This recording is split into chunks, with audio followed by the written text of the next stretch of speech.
सामाजिक न्याय विभागाचं जे हॉस्टेल होतं, एका वर्षापूर्वी संजय शिरसाटांनी तिथे भेट दिली. वर्षभरानंतर तिथं काहीही बदललं नाही. विद्यार्थ्यांचे हाल जशाच तसे आहेत.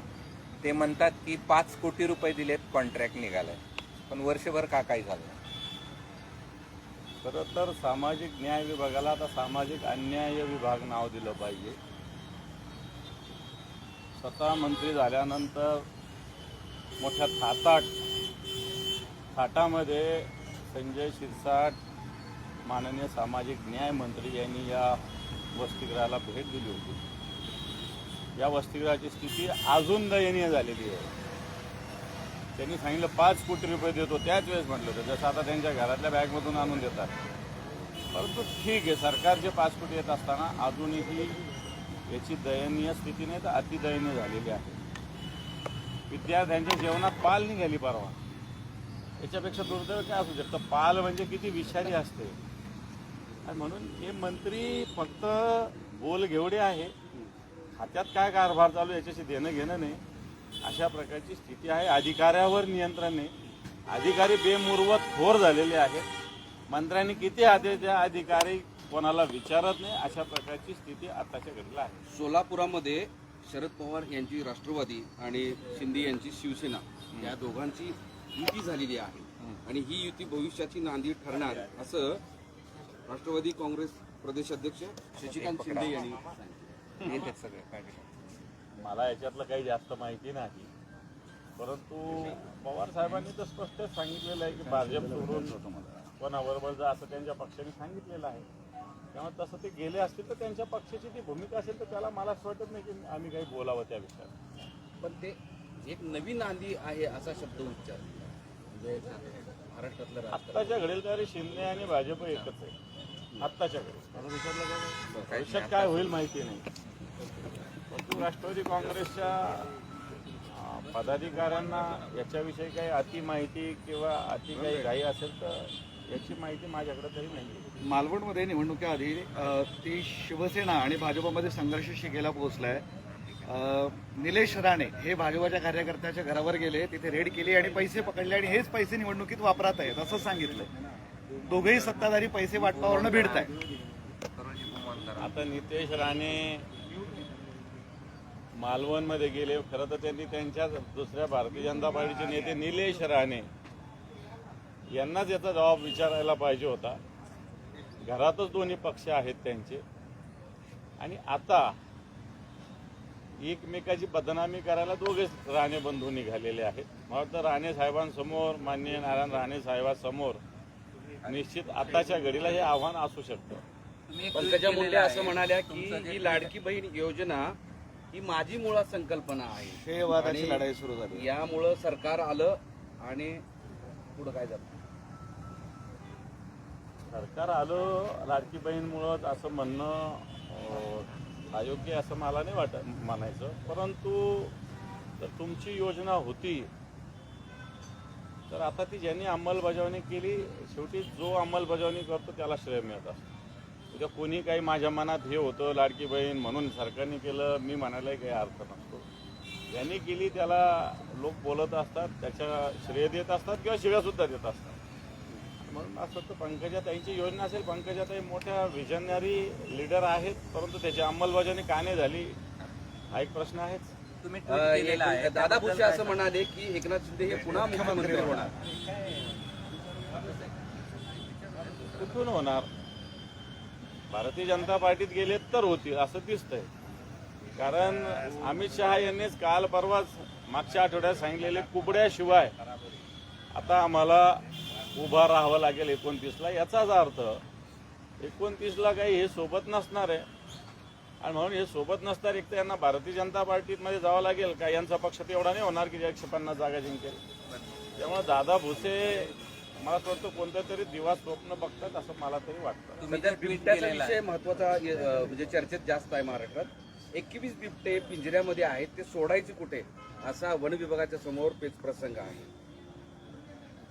असं सोडायचे कुठे हा का प्रश्न झाला.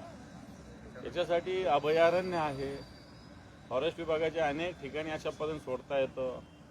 तिथं बिबटे सोडायला काहीच प्रॉब्लेम नाही. ते बिबटे अशा पद्धतीनं नागरी भागात येऊ नये हे काम खऱ्या अर्थानं वन विभागाचं आहे.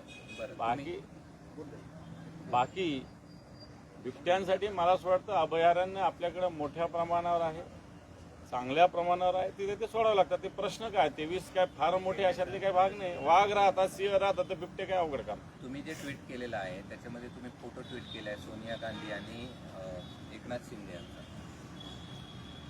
हे पहा, ऊट सूट हे जे लोक आहेत गद्दार आमच्यातले गेलेले शिंदे गटाचे, हे काँग्रेस सोबत आम्ही गेलो म्हणून आम्ही सत्ता सोडली म्हणतात. कोणत्या विषयावर काँग्रेस आणि शिवसेनेचं नातं जोडतात आणि मग त्यांच्या पक्षाचे त्यांचे जे बांडगुळ आहेत ते काय करतात हे पण बघितलं पाहिजे ना. स्वतःचं ठेवायचं झाकून आणि दुसऱ्याचं पाहायचं वाकून. आणि म्हणून मी ते पोस्टर सहित एका नगरपालिकेचं हे केलेलं आहे. असं अनेक ठिकाणी झालेलं आहे. एक खाडे नावाच्या व्यक्तीला बीडमध्ये जबर मारहाण करण्यात आलेली आहे आणि सुरेश दसांच्या विरोधात हा व्यक्ती सातत्यानं तक्रार करत होता. नाही, असं कोणालाही मारहाण करणं, तक्रार केली म्हणून मारहाण करणं असेल तर त्याच्यावर रितसर कारवाई झाली. भले ते सुरेश दसांचे लोक असतील किंवा सुरेश धस असतील.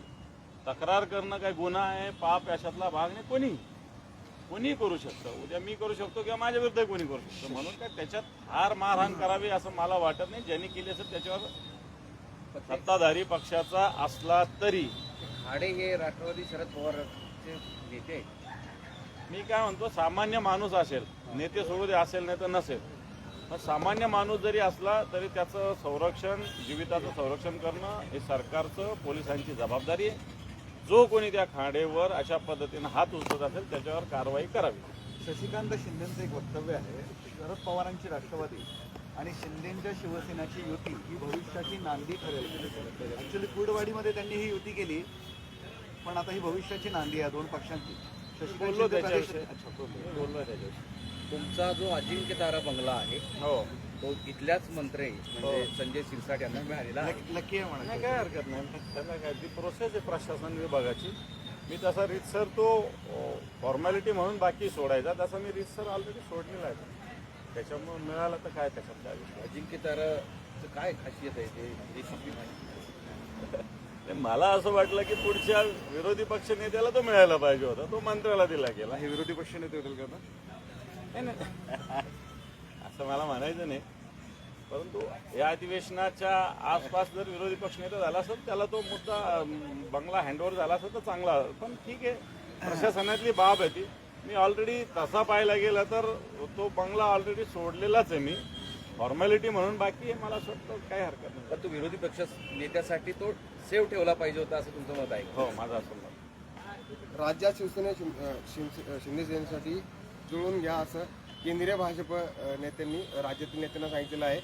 ठाकरे गटाला संपवायचं असेल तर शिंदे गटाशी जुळून घेण्याचं गरजेचं आहे असं त्यांनी सल्ला दिलेला आहे.